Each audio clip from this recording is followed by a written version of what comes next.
भक्त के आंसुओं को समझने वाले साईं, मनुष्य अपना दुख हर किसी से नहीं कह सकता। कुछ दुख ऐसे होते हैं जिन्हें शब्दों में व्यक्त नहीं किया जा सकता।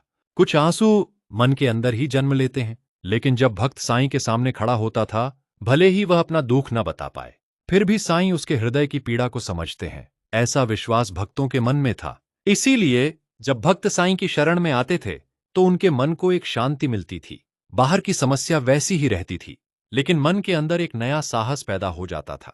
यही साईं की करुणा की महान शक्ति है। साईं के पास अमीर गरीब का कोई भेद नहीं। भक्तों, साईं बाबा की दृष्टि में धनवान व्यक्ति बड़ा नहीं था और गरीब व्यक्ति छोटा नहीं था। जाति, धर्म, पद, संपत्ति, इनमें से कोई भी चीज भक्ति के मार्ग में बाधा नहीं थी। साईं की दृष्टि में प्रेम से आया हुआ हृदय ही सबसे महत्वपूर्ण था।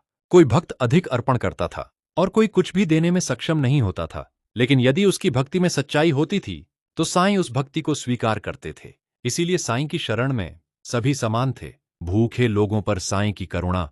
साईं बाबा की शिक्षाओं में भूखे लोगों को भोजन देना बहुत बड़ी सेवा माना गया। भूख की पीड़ा को समझना, भूखे व्यक्ति को भोजन कराना और जरूरतमंदों की सहायता करना, इन सभी को ईश्वर की सेवा के समान मानना चाहिए। भक्तों, हम भगवान की पूजा करने के लिए मंदिर जाते हैं, लेकिन अगर हमारे सामने कोई भूखा व्यक्ति हो और हम उसकी सहायता किए बिना वहां से चले जाएं, तो हमारी भक्ति कितनी सार्थक है। इसलिए जीव सेवा ही माधव सेवा है। इस भावना को अपने जीवन में विकसित करना चाहिए। दुख में पड़े लोगों को छोटा नहीं समझना चाहिए। भक्तों, जब कोई व्यक्ति कठिनाइयों में हो तो यह कहकर कि यह उसके कर्मों का फल है, हमें उसकी उपेक्षा नहीं करनी चाहिए।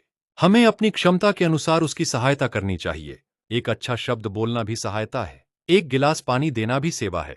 किसी भूखे व्यक्ति को भोजन कराना भी सेवा है। दुखी व्यक्ति को सांत्वना देना भी सेवा है। हमारे हाथों से की गई छोटी सी सहायता किसी के जीवन में एक बड़ी आशा बन सकती है।